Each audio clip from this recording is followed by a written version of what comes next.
할렐루야. 수요 저녁 기도회에 오신 여러분을 환영합니다. 우리 함께 사도신경 하심으로 우리의 신앙을 고백하고 주님 앞에 나아가겠습니다. 나는 전능하신 아버지 하나님, 천지의 창조주를 믿습니다.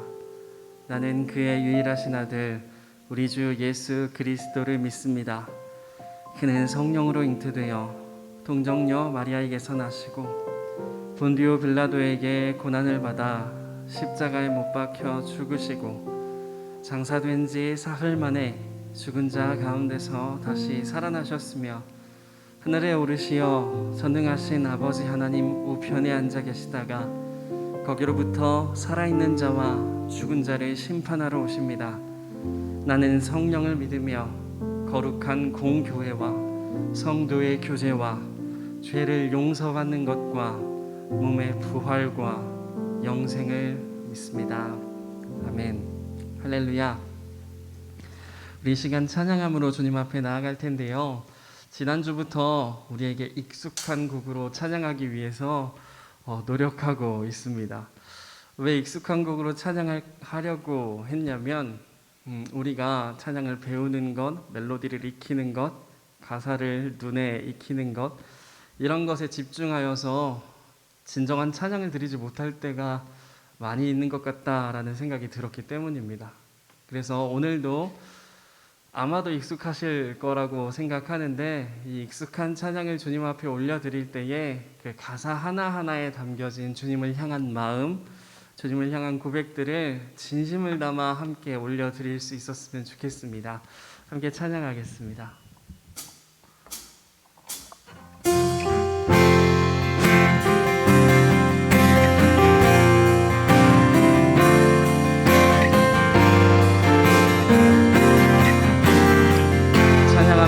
나 주님의 기쁨 되기 원하네. 나 주님의 기쁨 되기 원하네. 마음을 새롭게 하소서. 이제로 내가 되게 하여 주사. 주님의 기쁨 주게 하소서. 우리 한 번 더 주님의 기쁨 되기 원하네.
믿음으로 고백하였던 이 찬양의 고백으로 주님 앞에 나아가기 원합니다.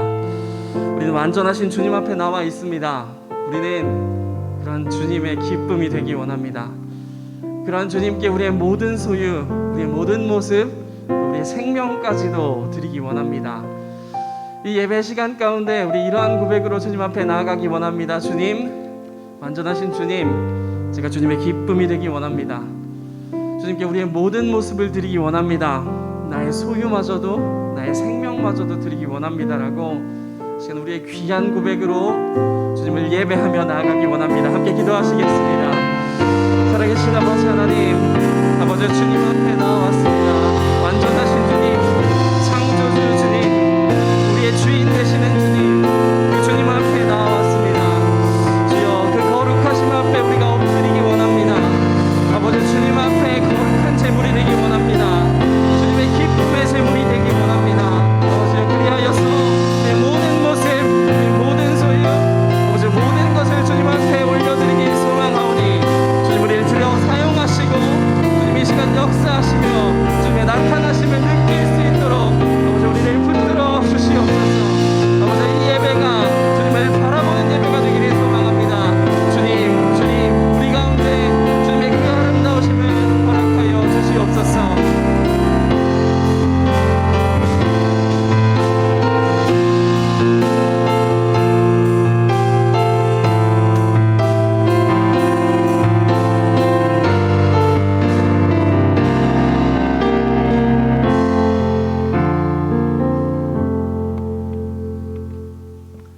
은혜가 풍성하신 아버지 하나님 감사합니다. 하나님 이 3일에 주님 앞에 나와 하나님을 예배할 수 있도록, 하나님을 찬양할 수 있도록, 하나님 앞에 마음껏 부르짖어 기도할 수 있도록, 주의 음성에 귀 기울일 수 있도록 우리에게 건강과 믿음과 환경과 여건을 허락하여 주심을 참 감사합니다. 하나님, 우리의 찬양을 기뻐 받아 주시옵소서. 우리의 신음에 응답하여 주시옵소서. 주님, 하나님의 말씀을 우리에게 들려주셔서 그 말씀으로 우리의 생각이, 우리의 습관이 변화되게 하시고 하나님의 뜻을 이루어드리는 아름다운 삶을 살게 하여 주시옵소서. 하나님, 우리 은성교회를 지켜주시고 하나님께서 인도하여 주시니 감사합니다. 세우신 담임 목사님, 하나님께서 영육간에 강건케 하시고 하나님의 능력의 종이 되어서 하나님 목양을 감당하실 때에 힘들지 아니하게 하시고 지치지 아니하게 하시고 외롭지 아니하게 하여 주시옵소서. 하나님이 부어주시는 능력으로 하나님께서 허락하신 귀한 양들을 잘 목양할 수 있도록 하나님의 은총을 베풀어 주시옵소서. 동역하는 귀한 교육자들과 당회원들에게 함께하여 주셔서 하나님의 동일한 은혜를 허락하여 주시고 한마음 한뜻으로 우리가 주의 나라를 위하여, 하나님의 뜻을 위하여 아름답게 주님의 몸된 교회를 섬길 수 있도록 주여 역사하여 주옵소서. 하나님, 우리 은성의 하늘 가족 가운데에 몸과 마음이 아프고 힘든 분들이 계십니다. 하나님, 병상에 누워서 주님의 은총을, 주님의 평강을 간절히 사모하는 이들에게 주여 이 시간 역사하여 주셔서 하나님의 은혜를 부어주시길 원합니다. 안수하여 주시고 하나님 위로하여 주시고 주님 소망을 보게 하여 주시옵소서. 그들을 병간호하고 돌보는 가족들에게도 동일한 은총을 더하셔서 지치지 아니하게 하시고 하나님 낙심치 않게 하셔서 누군가 널 위하여 기도하고 눈물을 흘리고 있음을 깨닫고 알고 힘있게 나아갈 수 있도록 주님 은총을 덧입혀 주시옵소서. 하나님, 이 시간 계속해서 큐티 학교로 우리에게 은혜를 더하여 주시니 감사합니다. 매일 먹는 밥이 우리를 건강하게 하듯이 하나님의 말씀을 거르지 않고 먹으며 그 말씀을 씹어서 우리가 우리의 혼과 영과 육이 살아서 주와 동행할 수 있도록 하나님 이 귀한 배움의 시간을 통하여서 깨닫게 하시고 하나님 이 큐티를 통하여서 행복한 믿음의 삶을 우리 모든 은성의 가족들이 살게 하여 주시옵소서. 하나님께서 우리 예배를 기쁘게 받아주심을 감사합니다.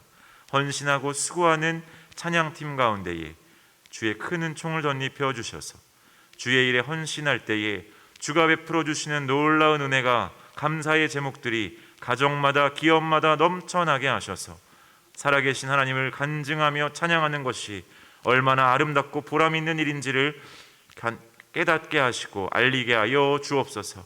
하나님께서 우리 예배를 기뻐 받아주실 것을 믿고 감사드리며 예수님의 이름으로 기도합니다. 아멘.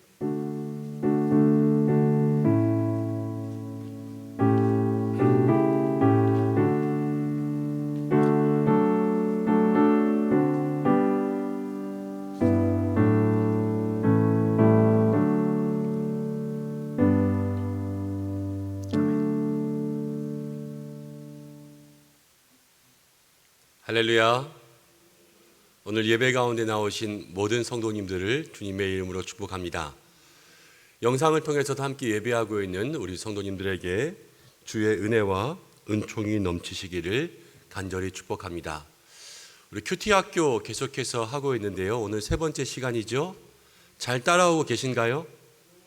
우리 영상 가운데 함께 하시는 분들도 잘 따라오고 계시지요? 우리 첫 번째 시간에는 경건 훈련으로서의 큐티를 생각해 보았고, 두 번째 시간에는 큐티가 필요한가? 우리가 물어보았는데 어떻게 대답했습니까? 필요합니다. 왜? 다른 질문으로 바꾸면 인생의 주어가 바뀌고 슬픔 가운데 기쁨을 발견하고 세속적인 습관들을 끊고 거룩한 습관들이 생기고 주의 말씀에 순종하고 따라가고 동행하고 어려움 가운데도 힘을 내는 능력을 얻고 이렇게 살아가는 것이 필요합니까? 라는 질문과 똑같다 그랬죠. 그래서 우리가 큐티가 필요하다 그렇게 결론 지었습니다. 이제 오늘부터는 큐티의 실제 직접 큐티를 해볼 거예요. 이미 많은 분들이 큐티하고 계시겠지만 오늘 우리가 다시 한번 처음으로 돌아가서 우리 교회가 함께 나누어야 될 큐티의 방향들 따라가 보시고 그곳에서 여러분들이 말씀 묵상의 유익함을 다시 한번 찾아갈 수 있는 시간이 되셨으면 좋겠습니다. 오전에 제가 강의를 쭉 하고 오늘 욕심이 조금 나가지고 교재에 있는 건 말고 숙제로 여러분들 내드리려고 했던 말씀까지 제가 그냥 이 시간에 다 좀 묵상을 같이 했어요. 근데 시간이 꽤 많이 지나더라고요. 그래서 오늘은 앞부분은 조금 제가 타이트하게 지나갈 텐데 혹시 더 공부하고 싶다 그러면 별반 다른 내용들은 없겠지만 그래도 오전에 있던 예배 영상들을 보시는 것도 도움이 될 것 같고요. 오늘 큐티의 실제 뒷부분에 좀 집중할 테니까 여러분들 함께 묵상하면 좋겠습니다. 오늘 3과 15페이지 펴보겠습니다. 큐티의 입문. 자, 우리 시작할 때 한번 우리 따라해 볼까요? 큐티하면 행복합니다. 큐티하면 행복합니다. 자, 행복해지실 준비 되셨지요? 네, 말씀 함께 읽고 시작하겠습니다. 열왕기상 3장 7절부터 10절까지의 말씀. 열왕기상 3장 7절부터 10절까지의 말씀. 함께 읽어볼 텐데요. 이 말씀 속에 우리가 오늘 집중해야 될 큐티의 두 가지 원리가 있습니다. 함께 읽어보겠습니다. 시작. 나의 하나님 여호와여, 주께서 종으로 종의 아버지 다윗을 대신하여 왕이 되게 하셨사오나 종은 작은 아이라 출입할 줄을 알지 못하고 주께서 택하신 백성 가운데 있나이다. 그들은 큰 백성이라 수요가 많아서 셀 수도 없고 기록할 수도 없사오니 누가 주의 이 많은 백성을 재판할 수 있사오리까? 듣는 마음을 종에게 주사 주의 백성을 재판하여 선악을 분별하게 하옵소서. 솔로몬이 이것을 구하매 그 말씀이 주의 마음에 든지라. 솔로몬의 기도가 하나님의 마음에 들었습니다. 우리 모든 성도들도 하나님의 마음에 드는 사람들이 되시기를 바랍니다. 여기에서 큐티의 중요한 원리 두 가지가 무엇이냐면 첫 번째는 작은 아이라는 말이고 두 번째는 듣는 마음이라는 거예요. 하나님의 뜻을 구할 때 첫 번째는 작은 아이의 마음을 가져야 됩니다. 그리고 두 번째는 듣는 마음. 아이라는 이야기를 생각해 보면 여기서 솔로몬이 이야기한 것과는 조금 다를 수 있지만 그래도 우리가 큐티에 집중해서 이 말씀을 생각해 보면 여러분 아이들은요 듣는 걸 좋아합니까? 말하는 걸 좋아합니까? 말하는 걸 좋아하죠. 우리가요 아이가 될 때가 많아요. 그래서 듣는 것보다 말하는 걸 더 좋아할 때가 있습니다. 그런데 아이임에도 불구하고 우리에게는 무엇이 있어야 되냐면요 듣는 마음이 있어야 됩니다. 듣는 마음을 우리가 잘 집중해야 되고 또 아이로서 우리가 말하는 바를 조금 더 잘 살려서 이해하자면 아이들은요 말할 때 주로 어떤 말을 하는지 아십니까? 어린아이들하고 있으면 내가 또 이거 사줘 뭐 이런 말 할 수 있겠죠. 그렇지만 아이들이 하는 이야기를 잘 들어보면요 아이들은 이거 뭐야? 이건 뭐야? 이건 뭐야? 끊임없이 무엇합니까? 질문해요. 질문. 큐티에 있어서 중요한 원리 두 가지는요 첫 번째 듣는 마음, 아이지만 듣는 마음이 있어야 되고요 두 번째는 끊임없이 질문해야 돼요. 질문. 무엇을 질문합니까? 말씀을 계속해서 질문해야지만 그 속에서 보화를 캐낼 수 있습니다. 자, 이제 큐티의 입문과 실제를 해볼 텐데 첫 번째는 큐티 준비하기 했죠. 큐티도 준비가 있어야지 할 수 있습니다. 그냥 큐티 시작해서 시작하지 않아요. 어떤 준비가 있어야 될까? 첫 번째는요 마음 준비가 있어야 됩니다. 첫 번째는 마음 준비. 큐티하기 위한 마음을 준비해야 돼요. 가를 보면은 순종하는 마음 그렇게 나왔습니다. 말씀을 우리에게 주시면 순종하겠습니다. 나의 계명을 지키는 자라야 나를 사랑한다 그랬으니까요. 말씀을 주시면 순종하겠습니다. 이렇게 우리가 마음으로 다짐해야 돼요. 두 번째는 듣는 마음. 아까 왕상 3장에 있는 말씀 읽었죠? 하나님께서 우리에게 주시는 말씀을 듣겠습니다. 이런 마음의 결심이 있어야 돼요. 두 번째, 환경 준비가 있어야 돼요. 환경 준비. 그런데 환경에는 어떤 환경이 있어야 되냐면 시간과 공간의 환경이 있어야 됩니다. 에베소서 5장 6절은 이렇게 이야기합니다. 세월을 아끼라 때가 악하니라. 우리는 큐티하다 보면 말씀을 묵상하다 보면 시간이 없어서 하기 힘들어요 목사님 이러는 분들이 있습니다. 그런데 잘 생각해 보면 우리가 시간이 없는지 마음이 없는지를 생각해 봐야 돼요. 시간이 아무리 없어도 꼭 해야 되겠다고 하는 건 하죠.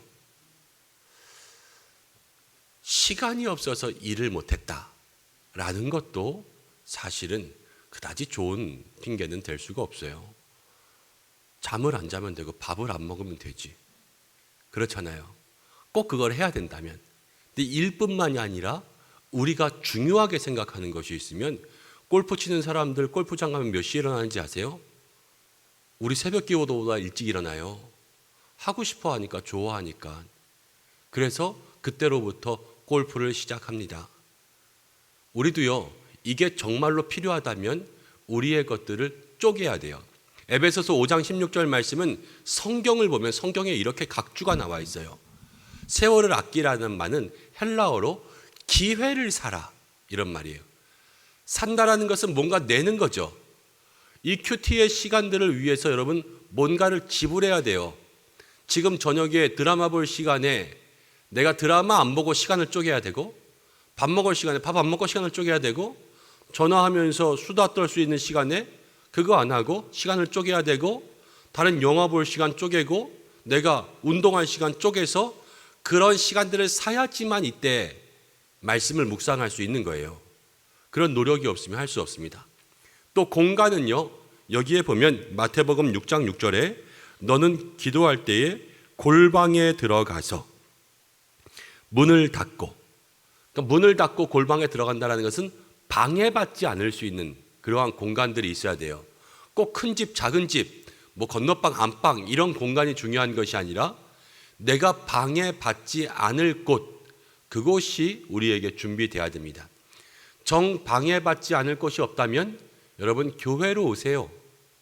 그래서 운동하듯이 걸어서 혹은 산책하면서 교회에 오셔서 잠깐 앉아서 쉬면서 말씀 묵상하고 그리고 다시 산책하듯이 걸어가시면 운동하면서 벤치에 앉아서 쉬고 수다 떨고 그러는 시간들을 말씀 묵상의 시간들로 바꿀 수도 있잖아요. 그렇게 기회를 바꾸어서 사는 겁니다. 그래야지만 큐티를 할 수가 있어요. 자, 그러면서 16페이지 이제는 뭐가 필요하면 실제적인 준비가 필요합니다. 실제적인 준비. 마음 준비하고 공간, 시간, 환경 다 준비했다면 이제 정말 성경책 가지고 준비해야 되겠죠. 그리고 성경책만 가지고 아마 큐티 하시기엔 조금 힘드실 수 있어요. 그래서 여러분 큐티를 가이드해 줄 수 있는 큐티 지침서, 매일 성경, 생명의 삶 이런 것들이 있으면 좋고 메모할 수 있는 필기구, 또 메모지, 노트 이런 것들이 있으면 좋습니다. 우리 교회는 새벽마다 생명의 삶이라고 하는 큐티 지침서대로 우리가 계속 새벽 말씀을 묵상하고 있죠. 그래서 가능하면 같은 말씀을 묵상하시는 것도 좋습니다. 그렇지만 또 그렇지 않다면 다른 말씀을 묵상하셔도 크게 잘못되는 것은 없습니다. 생명의 삶은 매월 나가는 월간이고요. 매일 성경은 2달치가 한 번에 나와요. 그래서 경제적인 부분을 따지면 매일 성경이 조금 더 부담이 덜 될 수 있고, 그렇지만 큐티책이 한 권에 한 4,000원, 4,500원 이 정도 하니까 아마 그렇게 부담되는 가격들은 아니실 거라고 생각합니다. 자, 그래서 여러분들 필요하신 대로 사용하시고 큐티를 시작할 때, 자 이제 큐티 합시다 그러면은 처음에 뭐가 있어야 되냐면요, 찬양과 기도. 꼭 찬양하고 혼자 하는데 꼭 기도해야 돼요? 네, 찬양하고 기도하십시오. 왜냐하면요, 우리가 세상 가운데 살아가다 보면 우리의 삶이 분주해집니다. 붕 떠요. 근데 찬양과 기도는 우리의 마음을 차분하게 가라앉히는 그러한 준비예요. 흙탕물이 막 이렇게 있다가 가만 놔둬야지 그 흙이 가라앉잖아요. 우리의 마음에 세상에서 붕 떴던 마음들을 말씀 앞에 집중하게 하는 데 필요한 것이 찬양과 기도이기 때문에 혼자 말씀을 묵상할 때에도 찬송가 한 장이라도, 담은 2, 3분 정도의 묵상 기도라도 하고 꼭 말씀 묵상을 시작하십시오. 자, 그러면서 말씀을 읽을 때는 어떻게 읽냐면요, 이제 2번과 3번이 참 중요합니다. 2번과 3번에 별표를 한번 쳐두세요. 큐티를 할 때는 말씀을 읽기, 여기 관찰과 해석이 있어야 되고 또 묵상하기, 적용이 있어야 되는데요, 읽을 때를 잘 읽으면 좋아요. 첫 번째, 어떻게 읽으라고요? 천천히, 너무 빨리 막 읽지 마시고 천천히 읽으세요. 두 번째, 전체 내용을 파악하면서 읽기. 그냥 읽었다 끝 하지 마시고 내용이 어떤지 계속 그 내용을 잘 보세요. 근데 한 번 읽어서 내용이 모를 수도 있죠. 그러면 어떻게 해야 될까요? 또 읽어야 되죠. 밑에 있는 바라는 항목을 보세요. 반복해서 여러 번 읽기. 여러 번 읽을 때도 천천히 내용을 파악해 가면서 읽으셔야 돼요. 그래서 계속해서 읽으면 모르던 내용이라도 어느 정도 이해가 되게 되어 있습니다. 10번 읽고, 아니면 그래도 이해가 안 되면 한 15번까지는 읽어보세요. 근데 15번을 읽어도 이해가 안 된다, 그러면 그때는 저를 찾아오셔야 돼요. 왜냐하면 둘 중에 하나예요. 첫 번째는 여러분들이 100번 읽어도 이해가 안 될 만큼 어려운 본문이거나, 두 번째는 잘못 읽었거나. 잘못 읽는 방법으로 계속 읽어도 답을 찾을 수가 없잖아요. 10번, 15번이나 읽었는데도 모른다, 그러면은 잘못 읽었을 수도 있거든요. 그래서 꼭 저를 찾아오셔서 어느 것인지 진단을 해서요, 모르는 본문이면 알려드리면 되고 잘못 읽었으면 읽는 방법을 알려드리면 되니까 이건 꼭 수정을 받으셔야지 그 다음 큐티를 할 수 있어요. 제가 큐티 강의하면서 이런 얘기들 사람들에게 많이 했을까요? 조금 했을까요? 많이 했겠죠. 사람들이 많이 찾아왔을까요? 안 찾아왔을까요? 한 명도 안 찾아왔어요, 정말. 그런데 우리 은성의 성도님들은 말씀을 잘 읽으시고 혹시라도 모르면 꼭 찾아오시기를 바랍니다. 자, 세 번째, 처음 읽는 듯한 마음으로 주의 깊게 읽기. 아마 교회 5년, 10년 다니시면 웬만한 설교 다 들어보셨을 거예요. 요즘에 우리 주보에 봐서 성경 본문이 여기고 제목이 이거다. 그럼 우리 목사님 대충 이런 말씀 하시겠구나. 이렇게 생각할 수도 있잖아요. 근데 그런 마음들 다 내려놓고 처음 읽는 듯한 마음으로 읽기. 그리고 질문을 던져가며 읽기. 계속 말씀을 가지고 질문해 보시는 거예요. 질문. 답이 없어도 쓸데없는 것 같아도 다 질문해 보시면요, 그게 나중에 꼬리에 꼬리를 물고 무엇인가 건져지는 하나가 있어요. 고구마 캐듯이 하나를 캐면 줄줄줄 딸려오듯이 이렇게 질문에 꼬리에 꼬리를 물면요, 그 속에서 뭔가 얻어지는 것이 있습니다. 그 다음 소리 내어서 읽기. 이게 말씀을 읽을 때 필요한 거고요.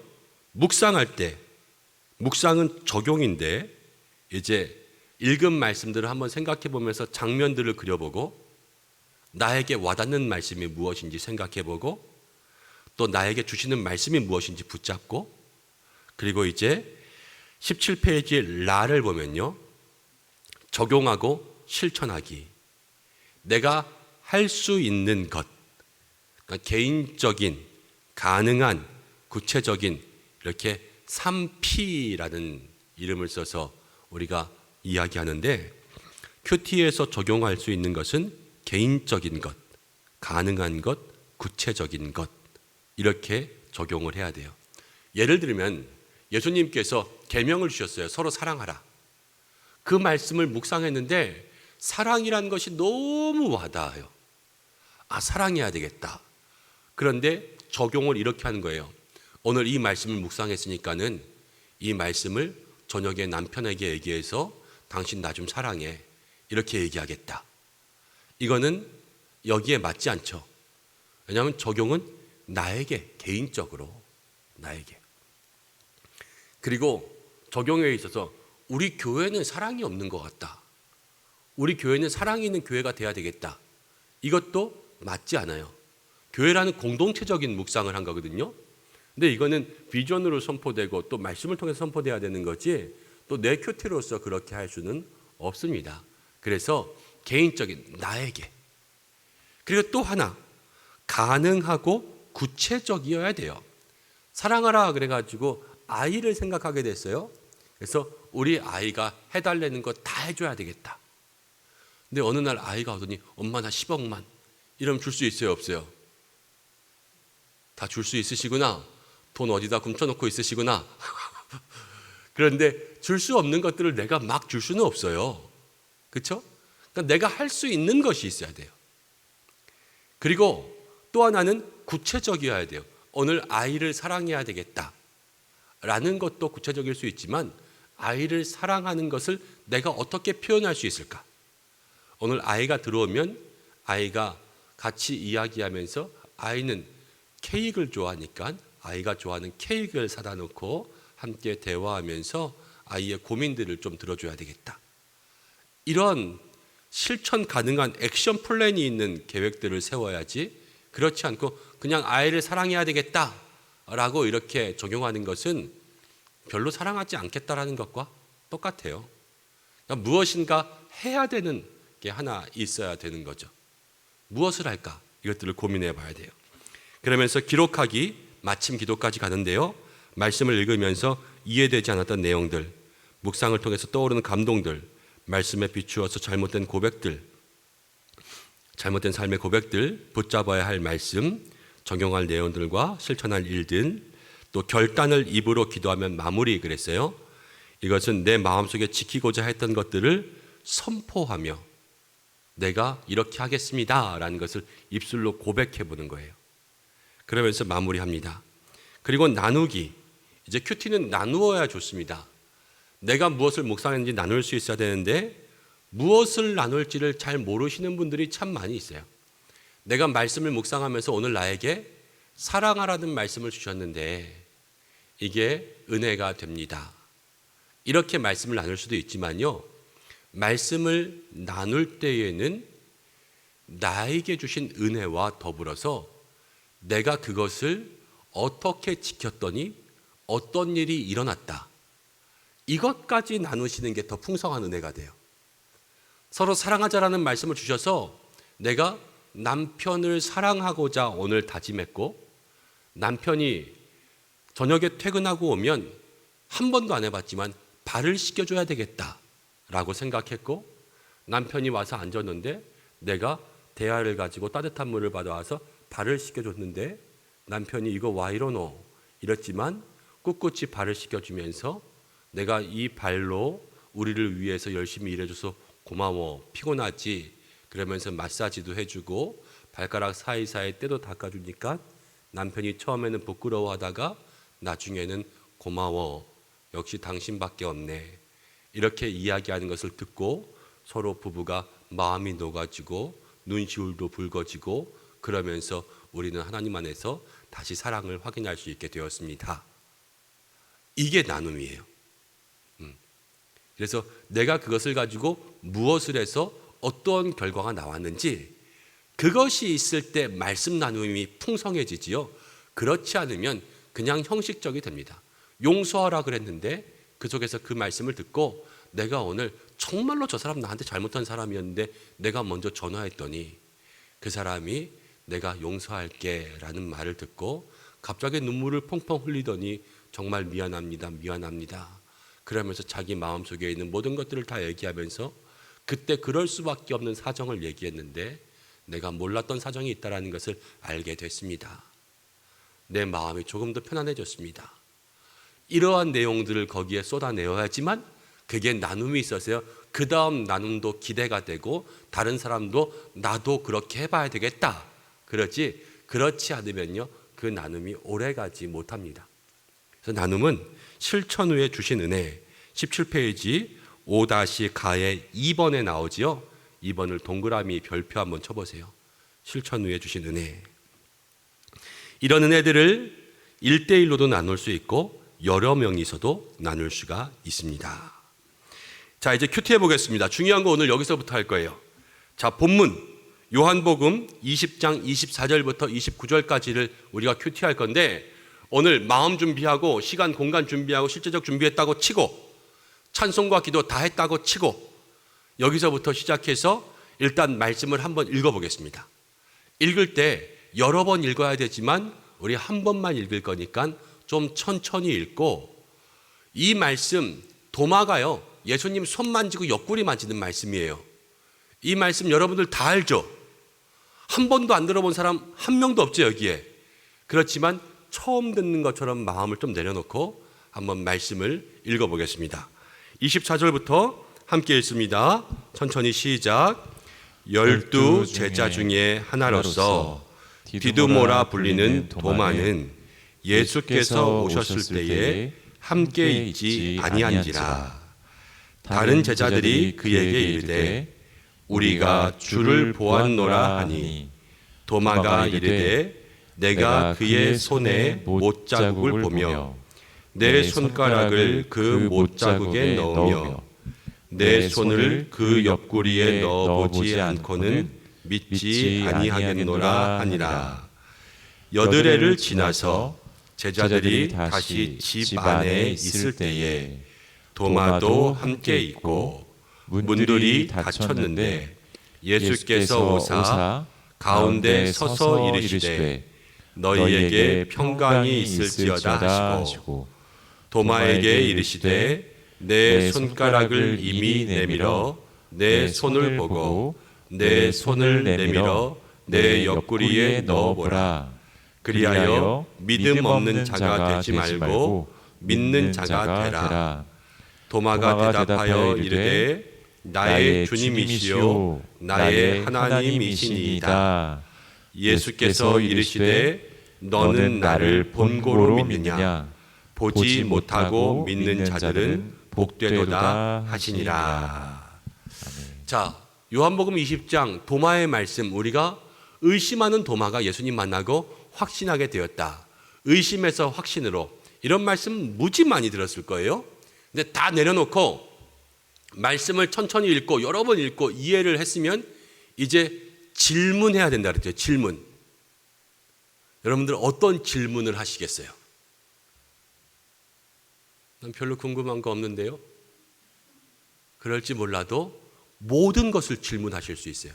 제가 몇 가지 질문을 뒤에 적어 놓았는데 일단 17페이지 24절부터 한번 보세요. 12제자 중에 하나로서 디두모라 불리는 도마는 예수께서 오셨을 때 함께 있지 아니한지라. 예수님이 왔는데 도마가 없었어요. 왜 없었을까? 도마 어디 갔을까요? 다른 집에? 다른 일하러. 도마는 시장 갔을지도 모르고 장사하러 갔을지도 모르고 친구랑 놀러가 나갔을지도 모르고. 그렇죠? 아직 답을 찾을 수는 없지만요. 그냥 질문해 보는 거예요. 거기서 왜 없었을까 해서 조금 더 나가서 다른 제자는 다 했는데 도마만 혼자 없었어요. 혹시 도마가 왕따인가? 도마와 제자들의 사이는 과연 좋았을까? 이런 질문들까지도 해볼 수 있어요. 근데 답은 있어요, 없어요? 없어요. 근데 일단 질문해 보세요. 그리고 나서 25절, 다른 제자들이 그에게 이르되 우리가 주를 보았노라 하니 도마가 이르되 내가 그의 손에 못자국을 보며 내 손가락을 그 못자국에 넣으며 내 손을 그 옆구리에 넣어보지 않고서는 믿지 아니하겠노라 하니라. 이 장면을 잘 생각해 봐야 돼요. 다른 제자들이 다 예수님 보고 도마에게 얘기했어요. 야, 우리 예수님 봤어. 예수님 봤어. 자, 그러면 도마의 반응이 어때야 될까요?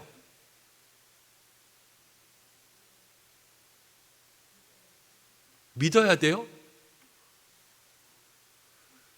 자, 제가 만약에 요즘 인기 있는 영화 배우가 누가 있나요? 제가 뭐 잘 안 봐서. 오징어 게임의 이정재 씨? 예. 나 저 이정재 봤어요. 그러면 어떻게 하시겠어요? 진짜요? 어디서 봤어요? 잘생겼어요? 이럴 거 아니에요. 근데 도마의 반응이 그래요, 안 그래요? 안 그래요.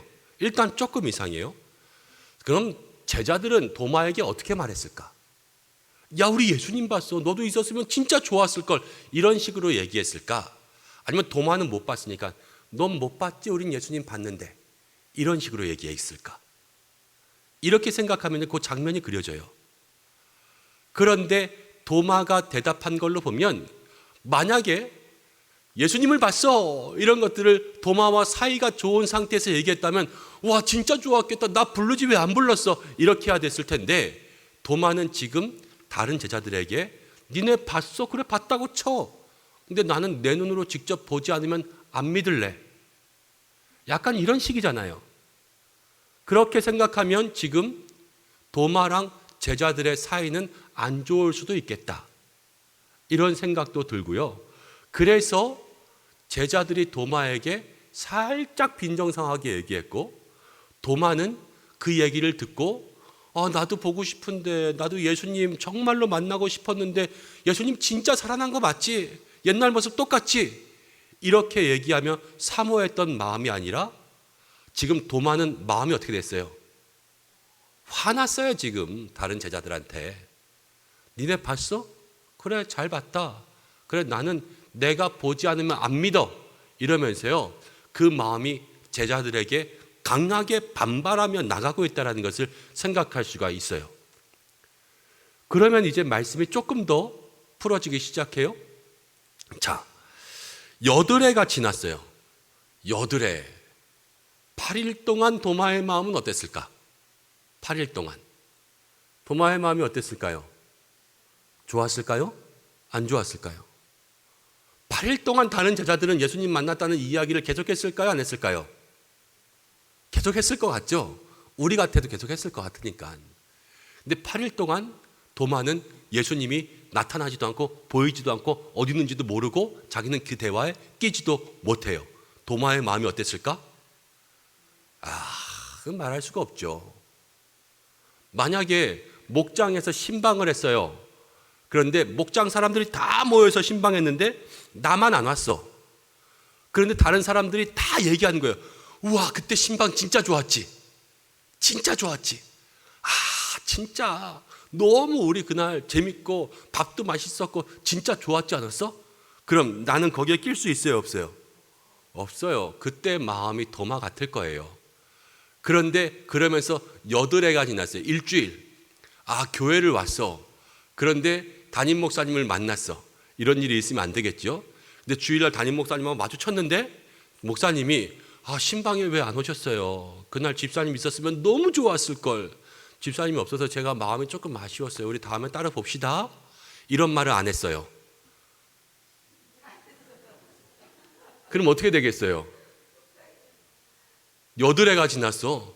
그 다음 날 교회 가고 싶겠어요? 안 가고 싶겠어요? 안 가고 싶죠. 목사님 그런 말 안 해주면. 그래서요, 그렇게 8해를 살고 있었어요. 그런데 제자들이 다시 집안에 있을 때 도마도 함께 있고, 제자들이 집에 있을 때 도마도 있었네. 도마가 왜 어디 다른 데 안 갔을까요? 이제 못 가죠. 이제는 화장실도 못 가요. 자기도 봐야 되니까. 지금 8해 동안 도끼를 켜고 예수님 나타나기를 그렇게 바라고 있을 거 아니에요? 근데 문들이 닫혔는데 예수께서 오자. 닫힌 문에 예수님 어떻게 왔을까?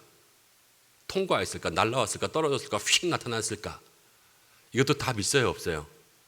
없어요. 그냥 다 질문하는 거예요. 그냥 다 질문. 그런데 가운데 서서 이르시되 너희에게 평강이 있을지어다. 예수님 가운데 서서 큰 소리로 얘기했을까? 작은 소리로 얘기했을까? 부드러운 목소리였을까? 누구를 바라봤을까? 눈은 누구를 마주쳤을까? 평강이 있을지어다. 예수님이 제자들 12명을 동시에 눈 마주칠 수는 없을 거 아니에요. 근데 평강을 선포해야 될 사람이 누굴까요? 마음이 지금 제일 뒤집어진 사람. 도마잖아요. 여기 안 나왔어요. 근데 예수님은 도마랑 눈 마주치면서 평강이 있을지어다 이러셨을 것 같아요. 도마의 마음이 뒤집어졌으니까. 그러면서 27절 도마에게 이르시되, 그럴 것 같죠? 바로 얘기하면서 도마에게 이르시되 그랬으니까 눈 마주치면서도 도마에게 평강이 있을지어다 했을 것 같아요. 저는. 그러면서 도마에게 내 손가락을 이리 내밀어 내 손을 보고 손 보고 옆구리 만져봐라 이랬어요.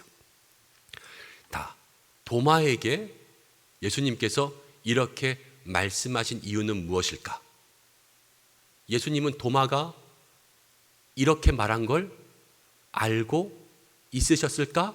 아니면 짐작해서 때려 맞춰가지고 도마에게 만지라 그랬는데 마침 도마가 그렇게 물어봤던 것일까? 예수님 알고 있었을까요? 모르고 있었을까요? 알고 있었지요. 우리의 신앙의 상식대로 생각해 볼 때. 그러면 지금 제자들에게 나타나신 예수님은 사실 제자들에게 오신 게 아니에요. 누구한테 왔어요? 도마 때문에 왔어요. 도마 때문에. 도마가 그렇게 말했어. 그리고 도마에게 만져봐 이랬어요. 그리고 나서 도마에게 뭐라고 얘기하냐면 믿음 없는 자가 되지 말고 믿음 있는 자가 되라 그랬죠. 예. 지금 예수님이 걱정하는 건 무엇이냐면 도마가 믿음 없는 자가 될까 봐 걱정하고 도마에게 믿음 있는 사람, 믿음의 사람 되라고 도마를 격려하기 위해서 여기 오셨구나 라는 것을 생각해 볼 수가 있어요. 그러면 우리도 예수님 앞에서 예수님이 내 삶에 걱정하시는 것은 내가 믿음 없어질까 봐 우리 예수님 걱정하시겠구나. 그리고 많은 사람들이 있어도 내 믿음 약해질 때 예수님 나에게 오셔서 내 믿음을 확인시켜 주시겠구나. 도마처럼 나도 예수님 만나고 싶고 예수님 만지고 싶고 예수님 손, 예수님 옆구리 만질 수 있는 그러한 신앙적인 체험이 있었으면 참 좋겠다. 이 의심에서요 간절한 사모함으로 말씀의 묵상이 바뀔 수가 있어요. 그러면서 또 다시 도마가 대답하여 이르되 나의 주님이시여 나의 하나님이시니이다. 이때 도마는 어떤 목소리로 얘기했을까? 나의 주님에 강조했을까? 나에게 강조했을까? 어디에 강조했을까요? 주님에게 강조했을 것 같아요? 나에를 강조했을 것 같아요? 나에를 강조했겠죠. 나의 주님, 나의 하나님. 이러면서 내가 만난 하나님을 고백했을 거예요. 나도 하나님, 나의 주님을 만나야 되겠구나. 우리 주일에도 부엘라 헤로이의 하나님, 나의 하나님이 있어야 된다 말씀드렸잖아요. 예수께서 이르시되 너는 나를 본고로 믿느냐? 보지 못하고 믿는 자들은 복되도다 하시니라. 예수님은 도마에게 이 말씀을 왜 하셨을까? 도마가 보지 못하고 그냥 믿음이 없어지는 것이 아니라 보지 못하고도 믿을 수 있는 더 믿음이 큰 사람이 되기를 예수님은 원하셨구나. 예수님은 도마를 혼내지도 않으셨어요. 꾸짖지도 않으시고 도마에게 가서 도마에게 만져봐 그러고요. 다 만져본 다음에 도마를 한 번 더 격려하시는 거예요. 됐지. 그런데 있잖아. 안 만지고 믿는 게 더 잘하는 거야. 다음부터 그렇게 하자. 지금 예수님은 도마에게 이렇게 말씀하셨어요. 자, 이런 것들을 생각해 보면 우리가 예수님을 만나고 이 믿음을 다시 한번 굳건히 하고 예수님 안에서 믿음의 사람으로 변화된다는 것이 얼마나 큰 일인가 생각해 볼 수가 있어요. 도마는요, 이 다음에 정말로 변화됩니다. 여러분들이 성경적인 많은 이야기들을 얼마큼 또 공부하신 분들은 어느 정도 아시겠지만 예수님의 제자들 중에서 도마가요 제일 멀리까지 선교 갑니다. 인도까지 가서요 거기서 순교해요. 그 체험적인 신앙이 있으니까 정말 땅끝까지 가려고 하는 거예요. 그리고 거기에서 자기의 생명을 내어놓습니다. 자, 그러면은 우리가 이 말씀을 통하여서 묵상 어떤 적용을 할 수 있을까? 다른 사람보다 영적 성장이 더디다고 생각한 나는 주님이 찾아오시지 않는다고 여긴다. 주님이 왜 나한테는 은혜를 안 줄까 생각할 때가 있을 수가 있어요. 큐티 학교 다른 사람들은 다 좋다는데 나는 별로야. 그러면요 이 말씀이 나에게 더 다가와야 돼요. 그렇죠? 다른 사람들은 다 좋다는데 나는 아직 모르겠는데 그럼 어떻게 해야 되지? 하나님 도마와 같은 나의 마음 좀 만져주세요. 이렇게 기도할 수 있어야 되죠. 주님이 계시다면 확실한 증거를 보여주실 것인데 나는 확실한 증거를 보지 못하고 있잖아요. 나에게도 은혜가 되는 귀한 말씀 딱 하나만 주세요. 내가 그거 붙잡고 살아갈게요. 이렇게 기도할 수도 있고, 영적 불안에 시달리는 나에게 도마가 마음이 뒤집어졌잖아요. 그렇지만 예수님 도마를 위해서 찾아오셨잖아요. 나에게도 찾아와 주세요. 이러한 기도가 있을 수가 있고요. 그리고 그 모든 것들을 통하여서 우리가 한 단계 더 높은 믿음이 되기를 간구하는 기도의 제목들, 말씀을 붙잡는다라는 것은 이런 것이에요. 그리고 이 속에서 우리가 내가 이런 다짐을 할 수도 있어요. 이건 말씀의 전체적인 주제랑은 좀 다르지만 제자들이 있을 때 나만 없으니까 못 보는구나. 목장 모임할 때 나만 빠지면 안 되겠네. 기관 모임할 때 나만 빠지면 안 되겠네 라는 생각을 할 수도 있고, 우리가 공동체라고 생각한다면 우리 목장에서 저 사람만 빠졌는데 저 사람의 마음이 도마 같겠다. 우리가 너무 재밌었던 얘기도 조심스럽게 하고 우리가 저 도마 같은 사람이 될 수 있는 사람도 잘 살펴야 되겠다. 그러니까 나는 제자된 입장에서 도마를 바라볼 수 있는 여러 가지 묵상들이 생길 수가 있는 거예요. 그러면서 그 사람이 도마로서 예수님 만나기를 위해서 중보해 줄까? 이게 나의 오늘 실천이 될 수도 있고, 또 그 사람을 찾아가 조금 한 번 더 겸손하게 얘기하고 다음엔 꼭 와 그러면서 초대할 수 있는 이런 결단도 있을 수가 있는 거죠. 거기에서 우리에게 주시는 각각의 경험들, 또 그 속에서 일어나는 우리가 해야 될 3P, 그러니까 가능하고 구체적이고 개인적인 실천 계획들이 있을 수 있습니다. 큐티는요 이렇게 질문하시면서 하시면 거기서 조금씩 길이 잡혀요. 어떻게 우리 요한복음 20장에 있는 이 말씀이 여러분의 마음속에 큐티 이렇게 하는 거구나 조금 방향을 잡을 수 있도록 되셨어요? 자, 그러면 이제 20페이지를 보면 누가복음 5장 1절부터 11절의 본문으로 큐티해 봅시다. 이렇게 숙제가 있잖아요. 이 숙제를 내드리면 안 할 것 같아가지고 숙제를 오늘 하려고 제가 아까 프린트물을 나눠드렸어요. 짧은 시간 잠깐 누가복음 5장을 여기서 아예 큐티를 한번 해보겠습니다. 오늘 방송 보고 계시는 분들은 성경을 보시면서요, 누가복음 5장을 펴보세요. 누가복음 5장. 나눠드린 프린트물에 있는 말씀을 우리 한 번씩 천천히 읽어볼 텐데, 프린트물 없으신 분들은 손을 들어주세요. 누가복음 5장 1절부터 11절까지 함께 읽겠습니다. 시작. 무리가 몰려와서 하나님의 말씀을 들을새 예수는 게네사렛 호숫가에 서서 호숫가에 배 두 척이 있는 것을 보시니 어부들은 배에서 나와서 그물을 씻는지라. 예수께서 한 배에 오르시니 그 배는 시몬의 배라. 육지에서 조금 떼기를 청하시고 앉으사 배에서 무리를 가르치시더니 말씀을 마치시고 시몬에게 이르시되 깊은 데로 가서 그물을 내려 고기를 잡으라. 시몬이 대답하여 이르되 선생님, 우리들이 밤이 새도록 수고하였으되 잡은 것이 없지만은 말씀에 의지하여 내가 그물을 내리리이다 하고, 그렇게 하니 고기를 잡은 것이 심이 많아 그물이 찢어지는지라. 이에 다른 배에 있는 동무들에게 손짓하여 와서 도와달라 하니 그들이 와서 두 배를 채우매 잠기게 되었더라. 시몬 베드로가 이를 보고 예수의 무릎 아래에 엎드려 이르되 주여, 나를 떠나소서 나는 죄인이로소이다 하니, 이는 자기 및 자기와 함께 있는 모든 사람이 고기 잡힌 것으로 말미암아 놀라고 세베대의 아들로서 시몬의 동업자인 야고보와 요한도 놀랐습니다. 예수께서 시몬에게 이르시되 무서워하지 말라. 이제후로는 내가 사람을 취하리라 하시니 그들이 배들을 육지에 대고 모든 것을 버려두고 예수를 따르니라. 아멘. 찬송하고 기도하고 마음 내려놓고 여러 번 읽고 소리 내어 읽고 내용 파악하면서 읽고 이러셨다고 지금 생각하는 거예요. 네.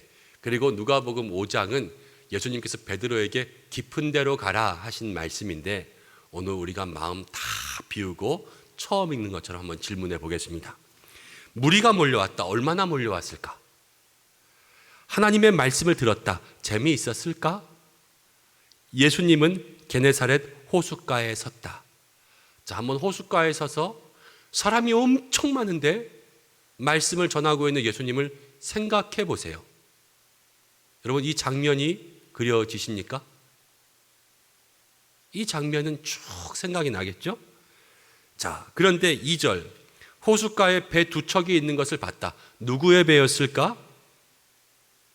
뒤에 보면은 시몬의 배도 나오고 야고보와 요한도 나오니까 이들의 배였다는 것은 질문하면 알 수 있죠? 어부들이 나와서, 어부들은 누구였을까? 시몬, 베드로, 야고보와 요한의 이름이 나왔으니까 이 정도의 답은 찾을 수 있어요. 그물을 씻었다. 그물은 왜 씻었을까? 그물을 왜 씻었을까요? 고기 잡이가 끝났으니까. 이것도 뒤에 읽은 말씀을 쭉 읽어보면 내용들이 나옵니다. 근데 예수님께서 고기 잡이 끝났는데 한 배에 오르셨어요. 예수님은 누구의 배에 탔을까? 배가 두 개랐는데 예수님은 알고 탔을까? 그냥 탔을까? 찍었을까? 안 찍었을까? 그런데 그 배가 누구의 배였을까도 뒤에 보면 나오죠. 시몬의 배였어요. 시몬의 배. 시몬의 배에 시몬에게 말을 하고 탔을까? 아니면 말을 안 하고 탔을까? 그냥 탔을 것 같죠. 육지에서 조금 떼기를 청하시고 앉으사. 육지에서 조금 배를 띄워라. 그리고 배에 딱 앉았어요. 얼만큼 띄워졌을까? 그럼 베드로가 그 배를 육지에서 밀어서 띄울 때까지는 어떤 포즈로 갔을까? 우리가 생각해 보면 예수님 배에 탔고 베드로는 그냥 물에서 첨벙첨벙 배를 밀고 가다가 자기도 탁 올라타고 그냥 노로 조금 저어서 됐다 이만큼이면 뭐 이 정도 했을 것 같은 그런 그림들이 그려지지 않아요? 그렇게 하고 예수님은 앉았다. 그리고 배에서 무리를 가르치셨다. 무슨 말씀 가르치셨을까? 그렇죠? 천국 비유였을까? 아니면 누구 회개하라 이런 말씀이었을까? 답은 모르지만 그냥 해보는 거예요. 네. 그런데 말씀을 마쳤어요. 와, 드디어 말씀 끝났네. 어떤 말씀인지 모르겠지만 말씀이 길었을까? 아, 우리 목사님 설교는 되게 긴데 예수님도 설교 길었을까? 생각해 볼 수가 있죠. 그리고 시몬에게 이르시되 깊은 데로 가서 그물을 내려 고기를 잡으라. 베드로에게 말하는데 깊은 데로 가서 그물을 내려 고기를 잡으라. 왜 깊은 데로 가라고 했을까? 아직 잘 모르는 대답들이지만 그냥 지나가 볼게요. 5절 시몬이 대답하여 이르되 선생님. 선생님은 또 뭐지? 왜 예수님을 선생님이라 그랬을까? 우리들이 밤이 새도록 수고하였으되 잡은 것이 없지만은 왜 못 잡았을까? 물고기가 없었을까? 이들이 실력이 없었을까? 그런데 말씀에 의지하여 내가 그물을 내리리이다 하고, 이 말씀은 무슨 말씀일까? 깊은 데로 가라는 말씀일까? 아니면 아까 설교 중에 무엇인가를 하셨을까? 어떤 말씀에 의지하여서 그물을 내리는 것일까? 뭐 이런 여러 가지 생각들을 할 수가 있습니다. 그런데 그렇게 하니, 그렇게 했다라는 건 뭘까? 그냥 깊은 데 가서 그물을 내렸더니 고기를 잡은 것이 심이 많아 그물이 찢어지는지라. 고기를 얼마나 많이 잡았을까? 생각해 보는 거예요. 그리고 이에 다른 배에 있는 동무들에게 손짓하여 와서 도와달라 하니 그들이 와서 두 배의 채움에 잠기게 되었더라. 다른 사람들에게 도와달라 그랬는데 그들이 왔다. 누가 왔을까? 두 배의 채움에 잠기게 되었더라. 와, 몇 마리나 되었을까? 큰 물고기를 많이 잡았을까? 아니면 작은 물고기를 많이 잡았을까? 붕어일까? 잉어일까? 뭐 이런 생각들까지 다 할 수가 있는 것이죠. 그러면서 여러 가지 질문들 속에서 이렇게 생각할 수가 있어요. 그물이 찢어지게 잡혔다라는 것은 그렇게 하니까 잡혔어요. 그렇잖아요. 그렇게 하니까 그물이 찢어지는지라. 예수님의 말씀에 그렇게 하라 그래서 그렇게 했더니 그물이 찢어지는 복을 받은 거죠. 예수님의 말씀대로 행할 때 우리에게 복이 임하는구나. 그리고 그 복을 생각해 보세요. 지금 베드로가 깊은 데로 갔어요. 그리고 베드로가 말씀에 순종했죠. 그런데 다른 배도 고기를 많이 잡았죠. 복은 다른 사람들에게도 옮겨지는구나. 내가 예수님 앞에 순종하면 내 아들도 복을 받을까요? 안 받을까요? 받죠. 왜? 이 말씀대로라면 받을 수밖에 없어요. 내가 예수님의 말씀에 순종하면 우리 목장이 복을 받아요? 안 받아요? 받아요.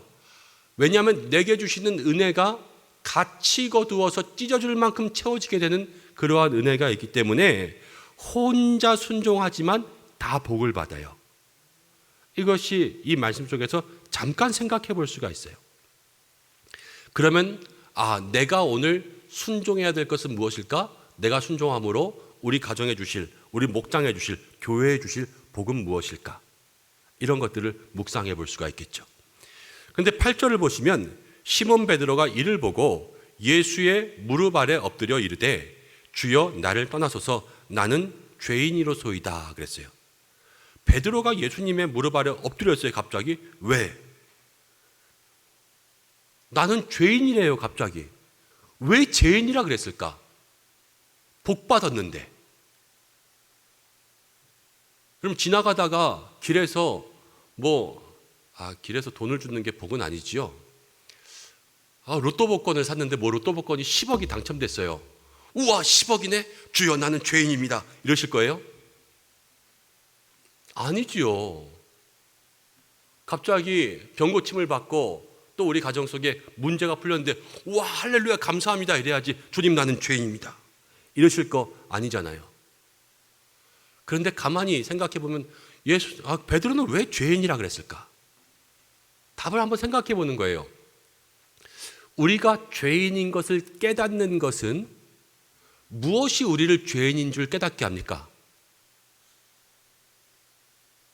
우리가 지난주에도 배웠어요. 세속적인 습관을 버릴 때 하나님의 말씀은 살아있고 좌우에 날이 선 예리한 검과 같아서 우리의 혼과 영과 관절과 골수를 찔러 쪼개기까지 하며 마음의 생각과 뜻을 다 판단하나니, 우리에게 죄를 깨닫게 하는 것은요, 사람이에요, 말씀이에요? 말씀이에요, 말씀. 우리에게 죄를 깨닫게 하는 건 말씀이에요. 그럼 베드로가 죄인입니다 라고 했던 것은 베드로에게 말씀이 들어갔다는 거예요. 근데 말씀이 언제 들어갔을까요?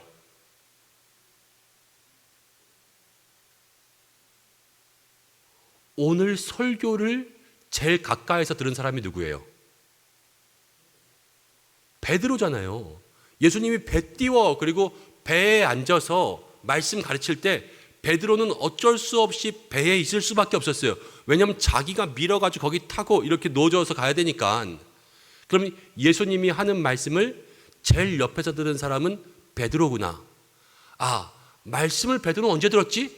이때 들었겠다. 예수님 옆에서 말씀을 제일 가까이서 듣는 것이 이래서 중요하구나. 이거를 인격적인 체험, 주님과 제일 가까이 하는 것이 복이라고 성경에서 그러던데 이 말이 그 말인가? 나도 생각할 수가 있어요. 그러면서 나도 베드로와 같이 내 죄를 깨닫고 이렇게 삶을 돌이키기 위해서 예수님의 말씀을 가까이 해야 되겠다. 목사님 설교 말씀하실 때 제일 앞자리에서 나도 들어야지. 제일 가까이에서. 그러면 나도 베드로처럼 이렇게 말씀에 순종할 것이 더 집중돼서 생기고, 나도 순종하면 그래서 나의 가정과 직장에도 하나님 그물이 찢어지고 배가 잠기는 복을 주시겠지. 이게요, 그냥이 아니라 말씀대로 나오는 생각들이에요, 지금. 그러면서 내 삶에 해야 될 것들이 하나씩 보이기 시작합니다. 그리고 나서 9절, 이는 자기 및 자기와 함께 있는 모든 사람들이 고기 잡힌 것으로 말미암아 놀랐다. 사람들이 놀랐어요. 사람들도 우와 놀라네. 근데 얘는 왜 놀랐지? 베드로는 지금 놀랐는데 이 사람들은 여기에 뭘 보고 놀라냐면요, 고기 잡힌 것 때문에 놀랐어요. 사람들은 고기 잡힌 것 보고 놀랐구나. 베드로는 말씀 때문에 놀랐는데 사람들은 고기 때문에 놀라요. 그럼 여러분들은 말씀 때문에 놀라고 싶습니까? 고기 때문에 놀라고 싶습니까? 둘 다죠. 그런데요, 정말 중요한 건 말씀 때문에 놀라야 돼요. 나는 지금까지 고기 때문에 놀랐나? 말씀 때문에 놀랐나? 말씀 때문에 놀라야 되겠구나. 이런 생각들을 해볼 수가 있어요. 그러면서 10절에 보면 세베대의 아들로서 시몬의 동업자인 야고보와 요한도 놀랐습니다. 아까 같이 금을 씻던 야고보와 요한, 와서 도와준 야고보와 요한도 놀랐어요. 예수께서 그런데 이 사람들에게가 아니라 시몬에게 말씀하셨어요. 무서워하지 말라. 왜 무서워하지 말라 그랬을까? 지금 베드로가 주여 죄인입니다. 그러니까요, 예수님은 무서워하지 마 이랬잖아요. 우리가 말씀을 깨닫고 예수님 앞에 주여 죄인입니다. 그래도 예수님 우리를 꾸짖어요? 아니면 꾸짖지 않으세요? 예수님은 죄인을 꾸짖지 않으시는구나. 주님 앞에 고백해야 되는 거예요. 그리고 이제 후로는 내가 사람을 취하리라. 이제 후로는, 이 후가 얼마나 후일까? 사람을 취한다는 것은 무슨 말일까? 여기에서 찾을 수 있어요, 없어요? 없어요. 그런데 질문들을 잘 생각해 놓고 마음속에 간직하고 있으면 이건 나중에 풀려요. 나중에 사도행전을 읽다 보면 베드로가 설교할 때 3,000명이 회개하고 5,000명이 회개하죠. 사람을 취하잖아요. 그럼 이제 후가 얼마 후예요? 예수님 승천하고 성령 받은 후에, 그때가 이제 후고, 사람을 취한다라는 것은 3,000명 돌아오고 5,000명 돌아오는 놀라운 기적이 베드로를 통해서 일어나는구나. 답이 지금은 안 나와도 질문을 하면 언젠가는 답이 나오게 되어 있지요. 그걸 붙잡고 가는 거예요. 그러면서 11절, 그들이 배들을 육지에 두고 모든 것을 버려두고 예수를 따르니라. 그들은 누굴까? 야고보와 요한이겠죠. 배들을 육지에 대고 모든 것을 버려두고 예수를 따랐다. 왜 따랐지? 예수님은 베드로에게 오라 그랬는데 얘네한테는 오라고도 말 안 했는데 얘네는 왜 왔지? 왜 왔을까요? 베드로가 가는 거 보고 나도 가야 되겠다는 마음의 생각이 들었을 거 아니에요. 그렇잖아요. 우리가 은혜 받는 것을 옆에서 보고 나도 그 자리에 같이 있기만 해도 하나님께서 우리에게 큰 은혜를 주실 때들도 있구나라는 것을 생각해 보게 돼요. 친구 따라 교회 갔다가 내가 목사 되고 친구는 교회 안 다니는 사람들도 있어요. 처음에 친구가 오라 그래서 교회 갔는데 내가 먼저 장로 되고 친구는 아직도 집사인 사람도 있고, 그 자리에 내가 베드로를 보지만 나도 같이 갈 수 있는 게 되고, 내가 베드로의 입장에서는요, 내가 예수님 앞에 순종하면 얘네들도 같이 올 수 있게 되는 그러한 기적들이 일어나는 거예요. 여러분들은 베드로가 되시겠습니까? 야고보와 요한이 되시겠습니까? 어떠한 사람이든지 간에 예수님을 따르게 되지만 또 내가 베드로도 될 수 있고 야고보와 요한도 될 수 있죠. 자, 그러면서 모든 것을 버려두고 예수님을 따랐다. 아, 예수님을 따를 때 뭘 버렸을까? 집 버리고 또 가족들 버리고, 가족들 버리는 게 과연 그럴 만한 것인가? 뭐 이런 질문들도 할 수 있어요. 그리고 배를 버리고, 그럼 배는 누가 주워서 갔을까? 땡 잡았네. 뭐 이런 생각들도 할 수가 있는 거죠. 그런데 이 모든 것을 버리는 것을 보면서 나는 과연 뭘 버렸지? 아, 예수님을 따른다라는 것은 무엇인가 버리고 자기 십자가, 나를 내려두고 자기 부인과 자기의 성찰인데 나는 진짜 예수님 따르고 있나? 이런 마음의 생각들을 할 수가 있는 거예요. 그러면서 이런 질문들을 통해 답을 얻고 적용을 할 수 있는 건 무엇을 적용할 수 있습니까? 아, 나도 예수님과 인격적인 체험을 하기 위해서 무엇을 해야 될까? 예수님의 말씀에 의지하여 예수님 제일 가까이에서 말씀을 듣기 위해서 무엇을 해야 될까? 오늘 나에게 순종하라고 말씀하시는 것은 무엇일까? 말씀을 통해서 나는 얼마나 나를 돌아보고 나는 죄인입니다 말하고 있는가? 내가 순종할 때 누가 복받을 수 있을까? 내가 무엇을 순종함으로 이 사람들을 어떻게 끌어낼 수 있을까? 내가 베드로가 되어서 주님 따라갈 때 우리 가족도 야고보와 요한처럼 주님 따라오게 해주세요. 이렇게 기도하고 야고보와 요한 대신에 우리의 아들, 딸의 이름을 성경에 넣고 내가 대신 그 아이들의 이름을 한번 공책에다 옮겨 써봐야지. 이렇게 여러 가지 우리의 실천 사항들을 가지면서 말씀 묵상을 마칠 수가 있습니다. 그런데 이거를 잘 엮으면 여러분 한편의 설교 말씀도 될 수 있겠죠. 그런데 여기서 잘 생각해 봐야 될게요. 제가 오늘 여기서 이야기하고 질문하고 답한 것들 중에서 여러분들이 모를 만한 아주 전문적인 지식들이 있었습니까? 없었습니까? 뭐 헬라어를 얘기했습니까? 영어를 얘기했습니까? 히브리어를 얘기했습니까? 아니면 성경의 지도에 게네사렛이 어디에 있고 이 지명이 어떻고 야고보와 요한과 베드로의 그 이름의 어원들을 얘기했습니까? 아무것도 아니었어요. 그냥 말씀에서 계속 질문하고 생각해보고, 저는 이러한 일들을 많이 또 했으니까 질문과 답들을 바로바로 이렇게 할 수 있지만 처음엔 조금 시간이 있으셔야 되겠죠. 왜냐하면 질문의 훈련들도 해야 되고 질문의 답을 찾는 훈련들도 해야 되고, 그렇지만 이런 훈련들이 돼서 익숙해지기 시작하면 큐티가 처음에 이런 얘기했어요. 말씀의 은혜를 자급자족한다. 스스로 은혜를 찾을 수 있게 되는 거예요. 무인도의 성경책만 가지고 혼자 딱 떨어져도 날마다 설교 말씀을 들을 수 있어요, 없어요? 있죠. 내가 성경 이렇게 묵상하면 그것이 바로 나에게 주시는 말씀이지. 말씀이 나를 이끌어간다라는 것은요, 그렇게 매일 나의 삶에 주시는 말씀대로 살아가는 거예요. 그게 동행이고, 그게 능력이고, 그게 거룩한 습관이고, 그게 하나님께서 우리에게 복을 주시는 축복의 통로지요. 아시겠죠? 이런 말씀의 애들을 사모하며 큐티에 빠져드시길 바랍니다. 한 주간 동안 숙제는 없지만 여러분 새벽에 욥기 말씀으로 한번 이렇게 질문해 보시고, 아니면 영상 보시면서 어떻게 질문해야 될지 모르시면 다시 한번 이 요한복음의 말씀, 누가복음의 말씀 영상 보시면서 복습해 보세요. 아, 이런 질문, 이런 질문, 이런 질문? 이렇게 해야 되는 거야? 이렇게 해야 되는 거야? 이게 익숙해지면 그 다음에 훨씬 더 좋은 질문들과 답들과 연결들을 해내실 수가 있습니다. 큐티하면 행복할까요? 행복합니다. 말씀을 이렇게 묵상하기 시작하면요, 행복해져요. 그리고 말씀이 재밌어지고 말씀이 좋아집니다. 그런 은혜가 있으시기를 축복합니다.